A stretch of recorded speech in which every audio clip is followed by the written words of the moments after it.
Obviously, is a narrative synthesis of our collective memories of Chief Obafemi Awolowo. It is the memories of the past that forge our appreciation of the past events in our life and the life of our nation, remembering the vicissitudes of things long gone, but still resonating in the eardrums of our soul. Chief Obafemi Awolowo's life is in every bit of our history and intimately part of our journey and experience to nationhood. He was in every way like Moses, chosen but denied. Anytime and everywhere we assemble to live his memories in us, as we are gathered this morning, let our gratitude in our vocations, in our contributions to the nation, redeems what lies unfinished by him. Let us pay homage to Chief Obafemi Awolowo, whose relevance and image continue to enlarge with time, whose wars had outlived mediocrity, and whose prodigious mind did show us the way we never accepted to tread. We all gather this morning to present this book about him to the public.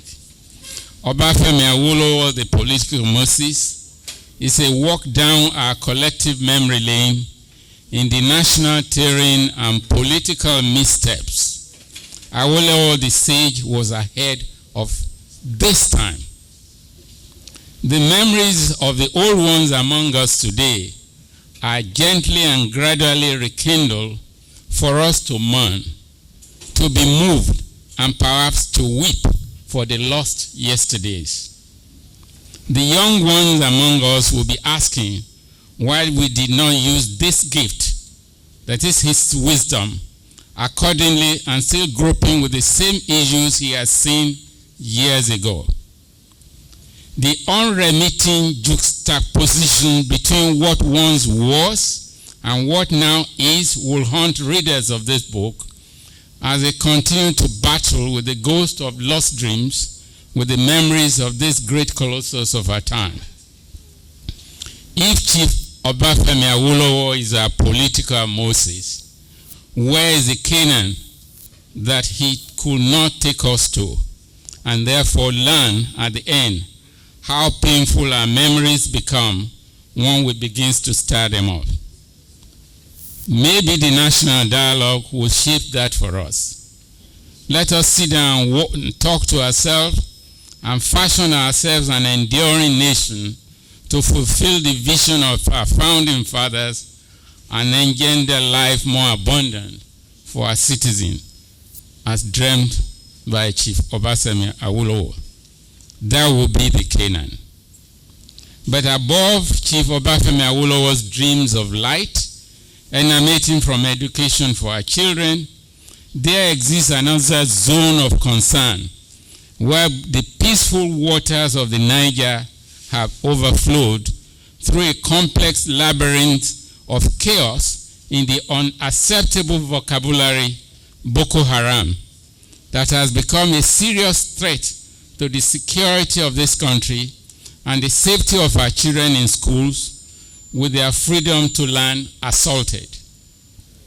Chief Obafemi Awolowo must be anguished in high heavens to see our children being kept out of their schools where their contemporaries in other lands are being educated and trained. I want to bring home to us as a scientist the import of what is currently happening to our institutions of higher learning and research centers in relation to the rest of the world. The ABC News in the United States in this past week has recently announced a significant and milestone event that has occurred at Yale and Harvard universities, among many other things. Scientists at the University of Yale and Harvard have rewritten the entire genome of the bacteria called E. coli. That is the bacteria that is inside our stomach. They've re-engineered it to be resistant to viral infection, which means that they are the point of changing the bacteria inside our stomach to the re-engineered one, and we will no longer be infected with any virus. Their successful rewriting of E. coli is the first instance in which a genome was completely altered through human efforts and learning. This is the first time the genetic code has been fundamentally changed. Creating an organism with a new genetic code has allowed human beings and human effort to expand the scope of biological function in a number of powerful ways through the knowledge of synthetic biology, which seeks to redesign natural biological systems for useful purposes. Replacing the E. coli in our stomach that will be resistant to viral infection is mind-boggling.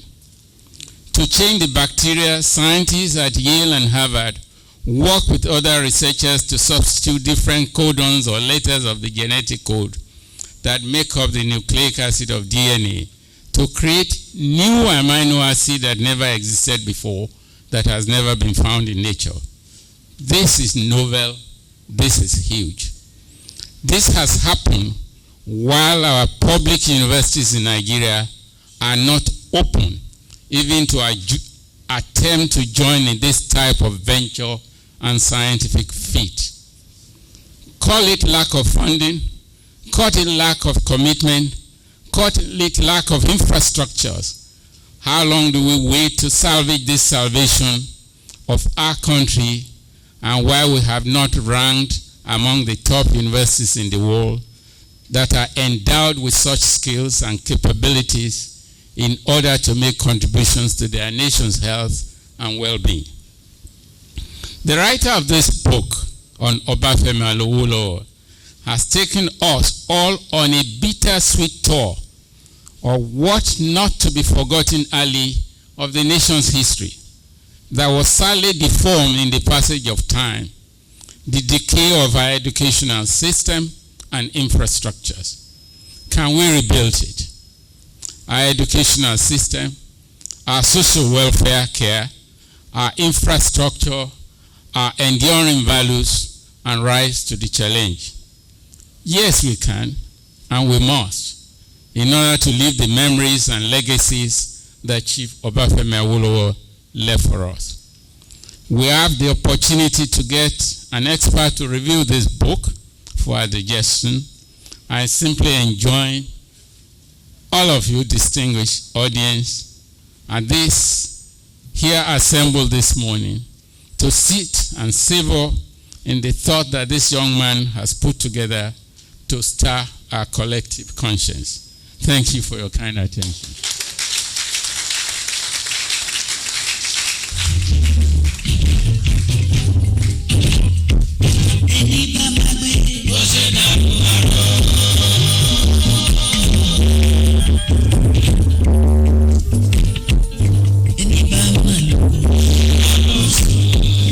Ladies and gentlemen, I want to sincerely believe that applause is too bungalow for the chairman. Can we make a skyscraper, please?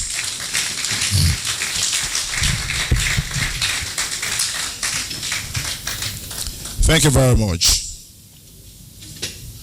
While the chairman was talking the other time,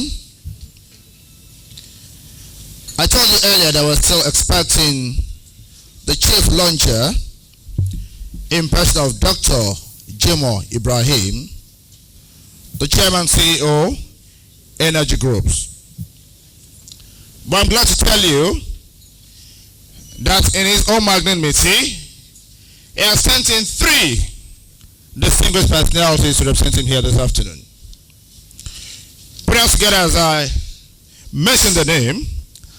I have Mr. Agbola Pius, Energy Group, Satome and Principal Airline. Please put us together for him.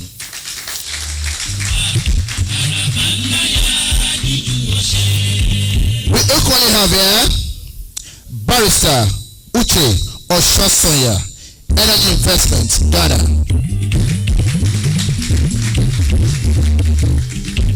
And last but not the least, Dr. Yele Akinolabo, Energy Group, Middle East.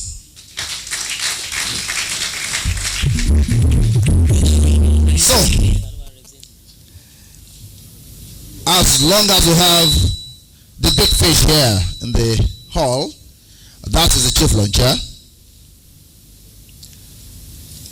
I will invite Dr. Yele Akinolabo, Energy Group, Middle East, to please step forward and take the seat of the chief launcher, while Barrister Ochi Oshosaya and Mr. Akbola Pius will equally step forward and support him at the back.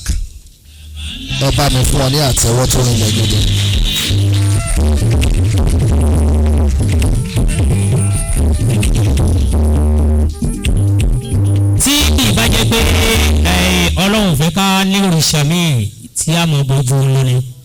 Ẹni tó ń ká mọ̀ bọ́ láyé báyìí, pàápàá jùlọ àwa Yorùbá ní Awólọ́wọ̀. Bàbá Awólọ́wọ̀ òòṣà ní kótó di kókú.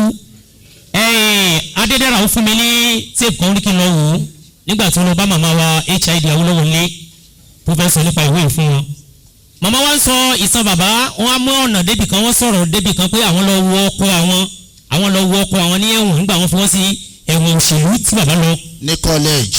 Wọ́n nígbà táwọn dọ̀hún wọ́n ṣílẹ̀kùn ọgbà ẹ̀wọ̀n fáwọn àwọn jókòó lórí. College ni. Ok, college ni. Wọ́n ní ká pè ní ilé ìwé gíga. Ká má fọ̀rọ̀ gùn. Màmá wọn láwọn jókòó sórí pákó kan, ṣí àpákó. Wọ́n wá lọ pe ọkọ àwọn jáde. Ọkọ àwọn ará wọn wípé báwo ni ṣe ń jókòó ń bẹ̀ yẹn, wọ́n ń jókòó síbẹ̀ yẹn. Àwọn ní lórí pákó, màmá ní lórí pákó yìí. Rárá o, wọn ò jókòó síbẹ̀ yẹn, mọ̀jẹ̀ kí wọ́n sọ wọn náà di dára àwọn. Màmá wọn bèrè pé torí kíni, ibẹ̀ mo jókòó sí ní nǹkan bí ìjẹta tí wọ́n lé mi dìde. Ẹ̀rì pọ̀rọ̀ ńlá ni màmá wa ní ìwọ tó jẹ́ alákòóso ìwọ̀ oòrùn tẹ́lẹ̀tẹ́lẹ̀ ni wọ́n lé jáde lórí pákó yìí. Kódà ewúrẹ́ ilé àwọn ò gbọ́dọ̀ jókòó sórí pákó yìí kí wọ́n lé. Ẹ̀rì pọ̀rọ̀ ńlá ni ẹ̀ torí ìdí èyí. Bàbá wa Awólọ́wọ̀ làbá mọ̀ pé ní political Jesus. Ẹ fún ọ láti wọ́n torí Ọlọ́run. Kì í ṣe Moses nìkan ẹ jọ̀ọ́ torí Ọlọ́run.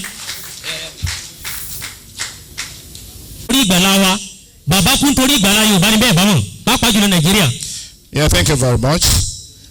Yes, with the permission of the chairman, because Baba wants to leave any moment from now, I'm going to make a little alteration on the program.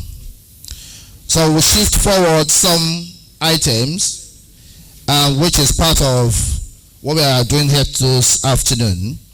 So let me go straight to the citation of the author and author's presentation of the book, Obafemi Awolowo, the Moses of our time, the political Moses of our time.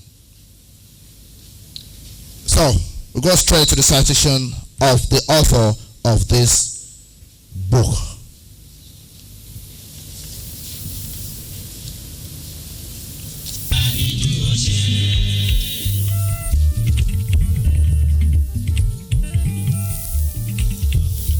Thank you.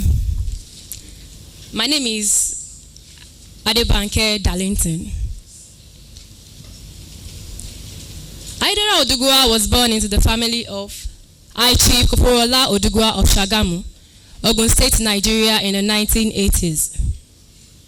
He attended Remo Divisional High School, Shagamu, University of Agriculture, Abeokuta, Crawford University, Igbesa, and University of the West of England, Bristol.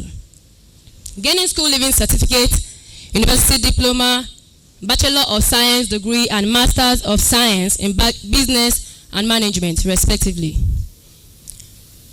Having had a natural flair, putting ink on paper as a child, Aidera's real writing career started in 2004 when he first published his poem titled The Great Servant in the Western Post newspaper, Shagamu.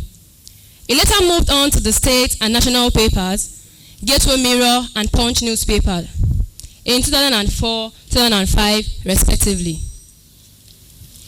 In 2005, Aidera wrote an article requesting for her library for his local government. The article, which was titled Urgent Need for a Befitting Library for Shagamu. His altruism pushed him on to meet with the state governor, local government authorities, secretaries, clergies, monarchs, and captains of industries to discuss the need for a library about that time. until sometime in 2007 when his request was granted. At Crawford University, Idara pioneered and established the National Association of Business Administration and Marketing Students, NABAMS, under 2 weeks, a feat we took his equal to achieve in 6 months. He also headed the defunct Student Constitution Drafting Committee. Other published works of Adedara include Love's Nest in 2005, Chief Koforola Odugua, a miniature biography in 2010, and Chief Obafemi Awolowo, The Political Moses in 2012. Presently, Idara is a CEO of Exclusive Biographer and also Associate Member of Chartered Institute of Personnel Development, CIPD, United Kingdom. Idara's major belief is premised on the dictum that what excellence cannot achieve in a century, determination can in a day. Like many other humanitarians, Idara's political ideology is based on equity, justice, human rights, and happiness for all in every society. Ladies and gentlemen, join me as I welcome Mr. Adedara Odugua, the author of the book, Chief Obafemi Awolowo, The Political Moses. Thank you.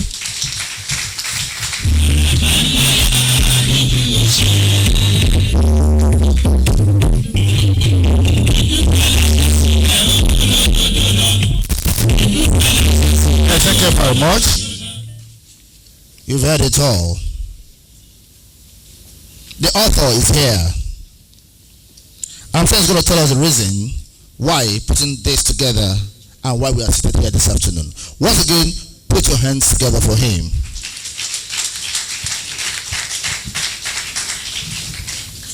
Thank you, Adebanke. The royal father of the day is Imperial Majesty Oba Okunade Shijuade, the Oni of Ife. The host governor, Mr. Babatunde Raji Fashola, SAN.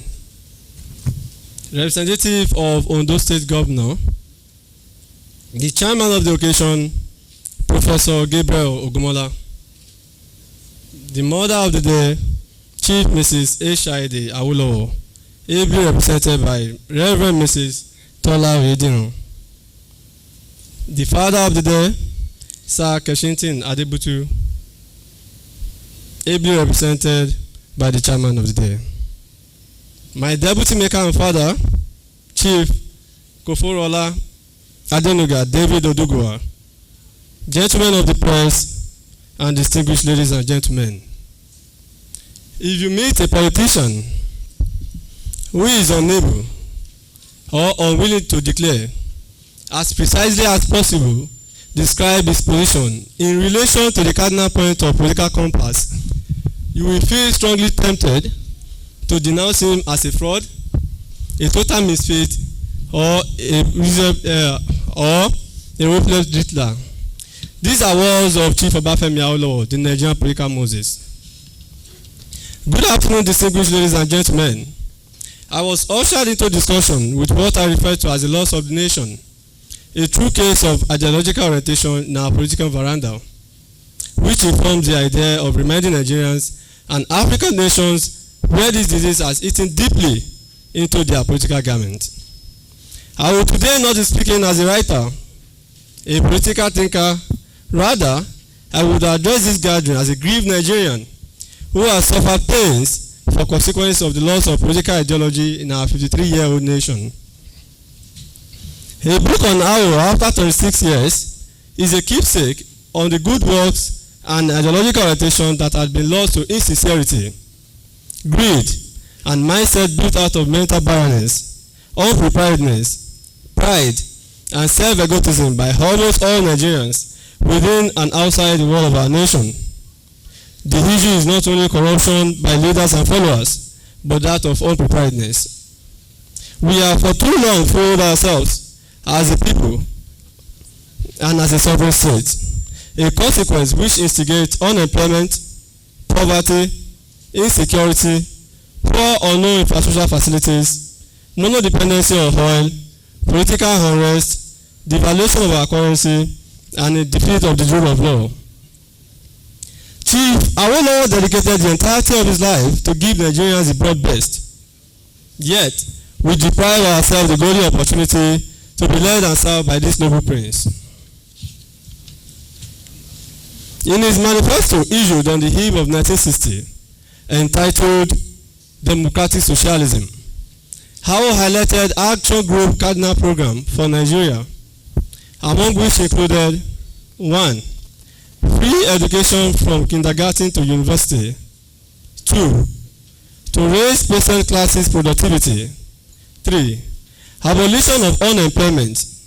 That is to say, it will be possible for every able-bodied person to be gainfully employed.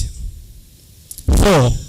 Expansion of health services to enable all persons, whatever their age, to have free medical treatment. And 5. A scheme for social insurance will be introduced, and specifically, old age pension will be paid to persons above a certain age who are willing to accept the benefits, among others. He added, and I quote, "It must be emphasized that none of these ends can be attained without planning, without selfless devotion, and severe discipline on the part of those who are elected to formulate and execute policies and programs, and without sacrifice of time, energy, and money on the part of Nigerian citizens." End of quote. Having listed 50 points in his original Democratic Socialism Manifesto, I have only highlighted 5 most crucial, a reason for which this book was written. The book, Chief Obafemi Awolowo, the Republican Moses, is a book of 11 uneven chapters on the account and life of Nigerian political Moses. At the completion of this project, a myriad of reactions thrilled the air, among which included, "Why Awo? How old are you? You are 28 and you think you can write about Awo." Additionally, in a further reaction, Dr. Dahato Tafida, Nigerian High Commissioner to the United Kingdom, also argued, and I quote, "When I heard about a book on Awo, I said to myself that the author should be my age mate or older before the book can be authentic. But seeing you now, I believe you would not have sat inside your room in Bristol to write this book. Certainly, some consultation must have been made, which can still make the book to be authentic." End of quote.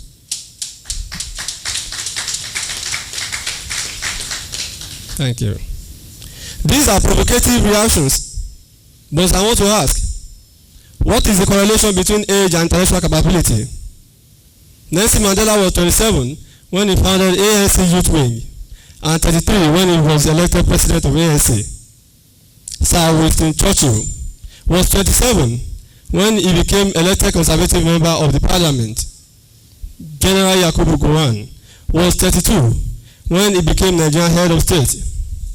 How old was Zik when he founded the West African Pilot newspaper?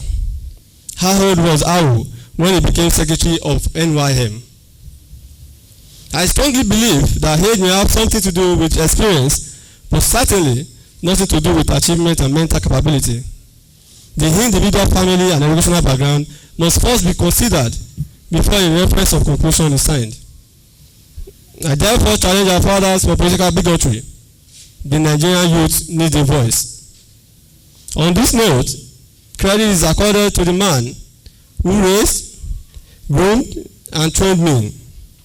In the light of the foregoing, this book is dedicated to my deputy maker and father, who for more than 2.5 decades have been my best friend, Chief Koforola Adenuga David Odugua.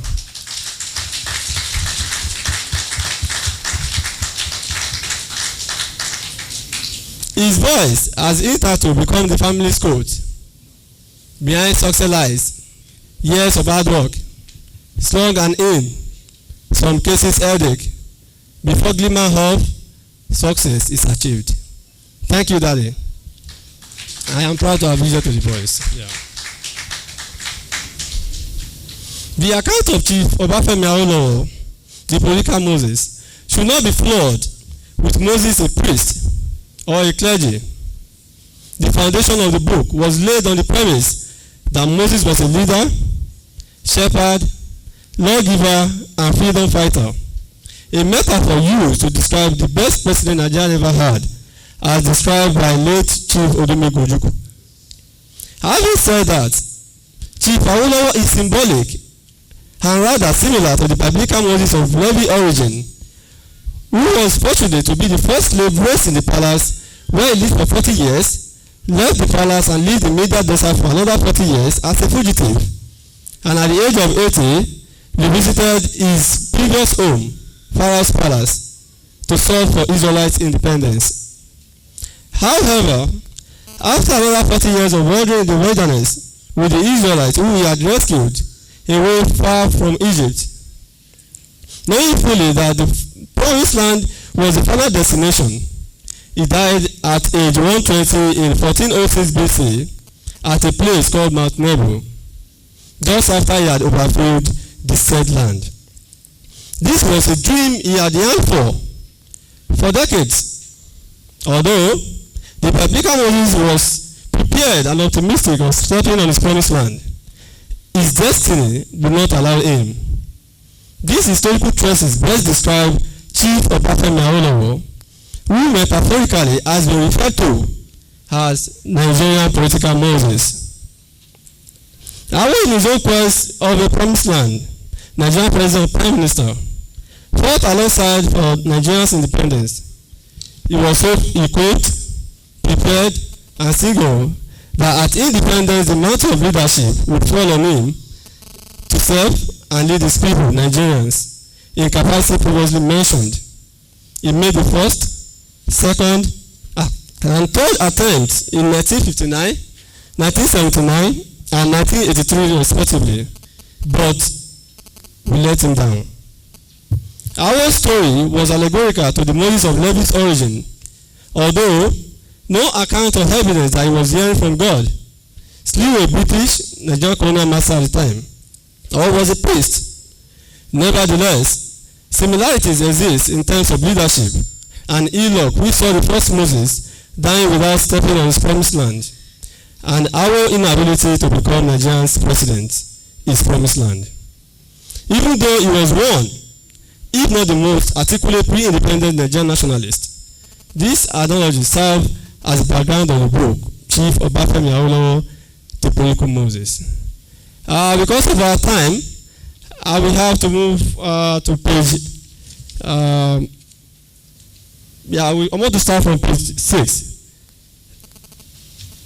In chapter 11, readers are presented, that's the last paragraph. Readers are presented with an interesting account of the political mayhem in Nigeria and its evolution. What is different from account documented elsewhere in other books is the fact that this chapter is interspersed with rich history of Nigerian political system. It highlights main occurrences of 1959 elections with Taro as the central figure, the multi-party system and its attendant failures in Nigeria, and it ends with on-point recommendation for free, fair, and credible electoral processes. Additionally, a book on Awolowo after 26 years is not premised on politics alone, but a hackback that we can be whatever we wish to be through determination and self-discipline. What is more, it is a book on accountability and governance. Akefinijo Yahudi, Kamali Gbediye. A Yoruba parable that means one cannot be given the title eagle and yet be incapable of snatching chickens. In other words, one should always live up to expectation. I know many of us cherish gold. Some adore diamond, while others beseech power. But the best of all is a name that transcends from one generation to another, as found in Awolowo. That I crave for. That I crave for. I am so grateful for your support. I am very touched that so many great personalities are here to grace this memorable occasion. My best is yet to come. Thank you all.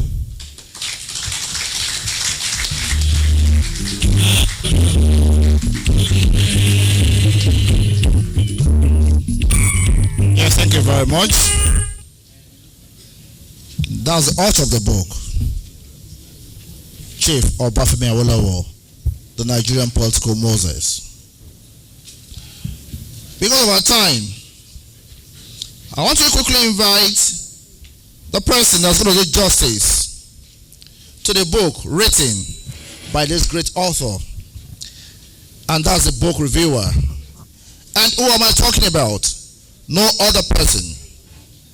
A social activist, a social crusader, the man that I give it to all the time. Ladies and gentlemen, join me in welcoming Mr. Yinka Odumaki.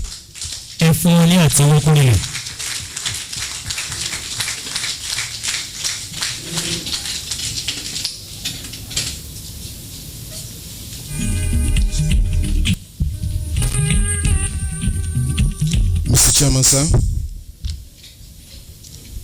Professor Ogmola, the representative of the governor of Ondo State, Chief Shola Biseni, Commissioner of Environment, from the Awu household, Mr. Edino and Dr. Tokunbo Awolowo, the Chief Launcher, all other protocols duly observed.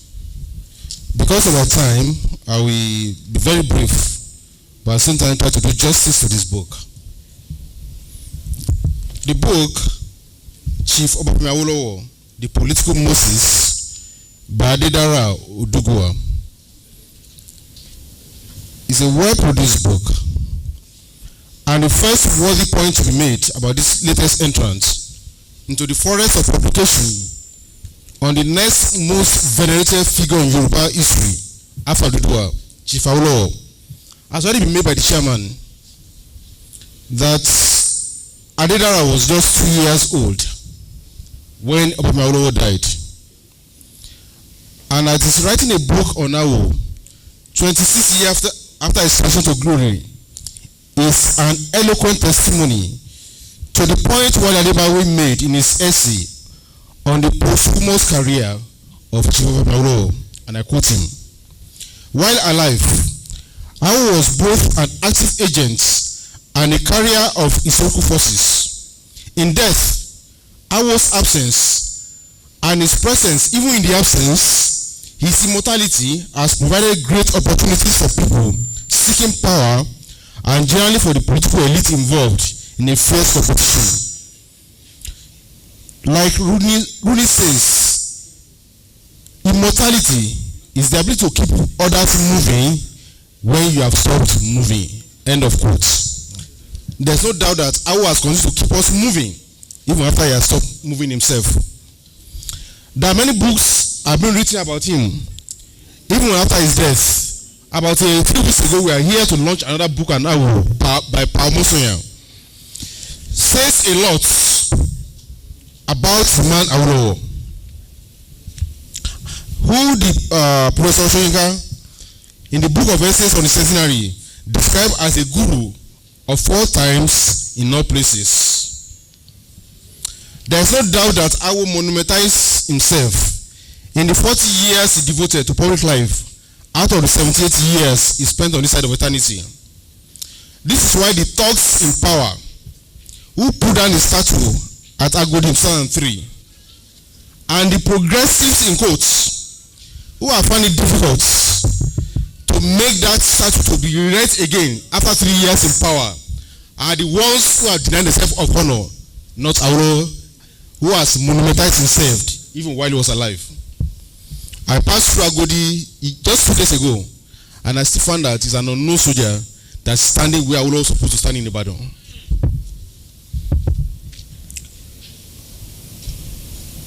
Now, the book itself. And of course, let's say, for those who put down Awo's statue, and those who have refused to bring it up again, let us see if anybody will write anything on them 26 days after they leave power without them having to pay for it. The book is divided into 11 chapters. And before that, the author has try to do a lot of justice about Moses. And I won't go over that because the chairman also has touched on the question of who a Moses is, a liberator, somebody who a pathfinder, somebody who brings people out of slavery. And of course, Awo is well described in that format, and I think it deserves it. In chapter 1 of the book, the author looks at the personal life story of Awolowo, the biographical sketches, and the testimony of his jewel of inestimable value, our mama, and those of his proud children. Let me just take a few of those testimonies to show the man Awo and what he represents. Mama H.I.D. Awolowo was asked by an interviewer at DME, did you ever have reason to doubt Awo's integrity while he was studying in England? And here's what Mama said.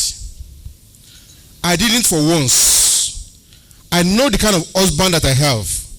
He was too trustworthy and devoted to consider such rubbish. I trusted him and he trusted me equally. That's a great testimony from Mama H.I.D. Awolowo.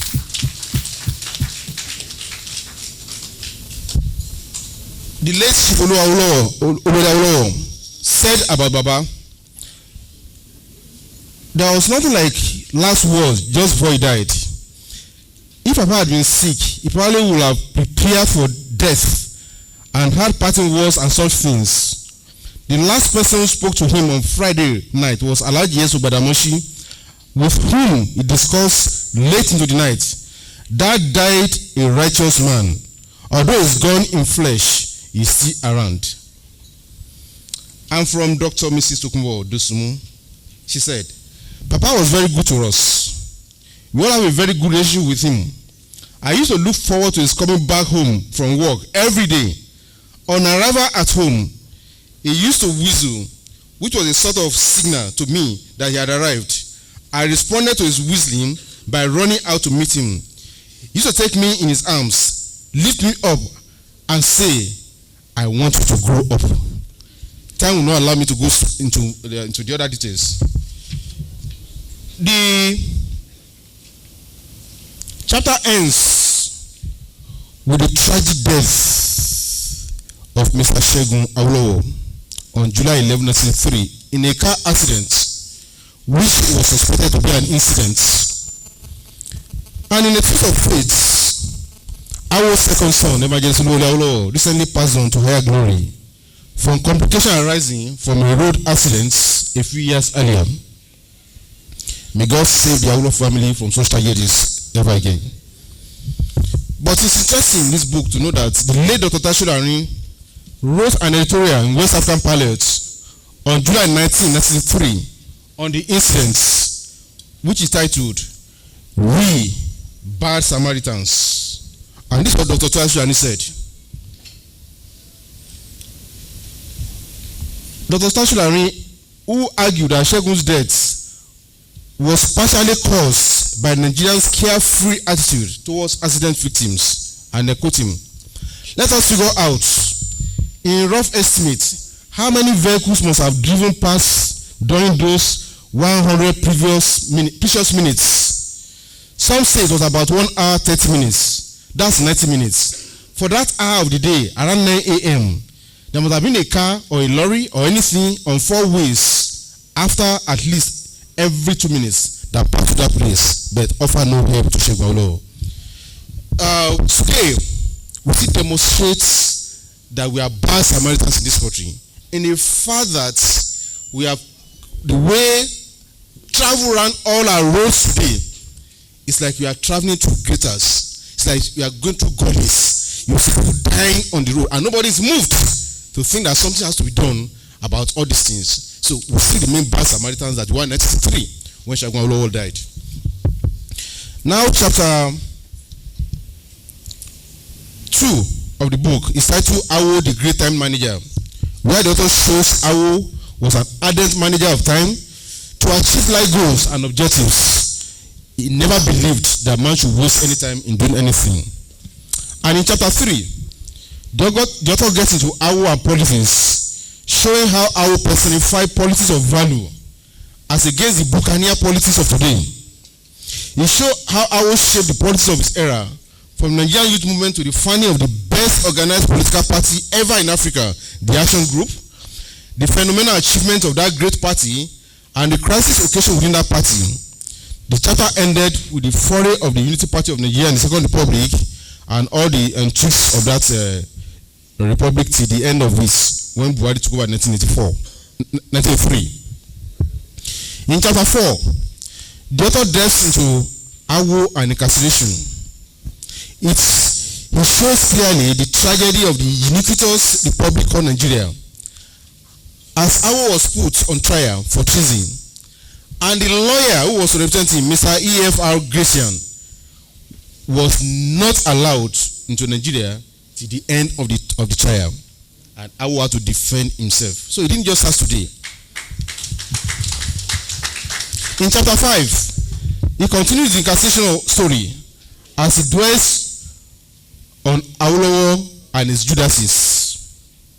And it's interesting when you look at the cross-examination of Dr. Oladipo Maja, who was a national grouper before he became agent of the enemy. We see the longevity of perversion of justice in Nigeria.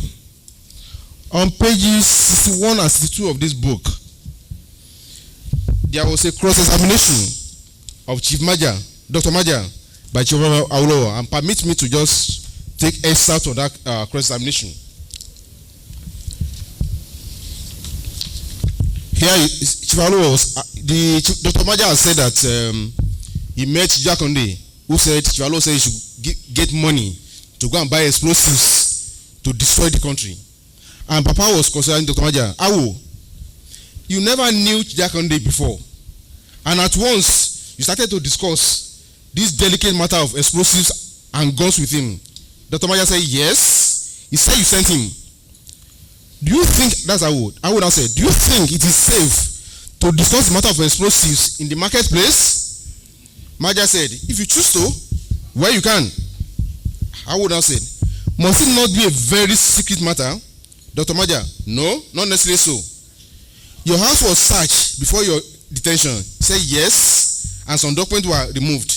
Then Awo, have you gone to visit Mr. John Lynn ever since you were released? He said no. How do you get back the documents removed from your house? He said Mr. Lynn brought them to me in my house. When was that? Last Monday. Did you have any discussion with him? Awo asking. He said no. What about your passports? Maja, Mr. Lynn told me that he was not having them. Awo, you had told the police when they first met you that you are not connected to any plans to overthrow the federal government. Maja, I said I do not take part. Awo, but Mr. Lynn told you that Awolowo was plotting to overthrow the federal government and asked you to make a statement on that basis. Maja, I will not say so. Then the judge coming, what will you say? And he said nothing. It's also interesting to note that it got so ridiculous that even Awolowo's dream was tendered as an exhibit in court. And on page 63 of this book, let me just read to you. At this stage, a portion of the diary of Awo relating to a dream was to be read, but Mr. Adewale Thompson, one of the AG counsel, objected.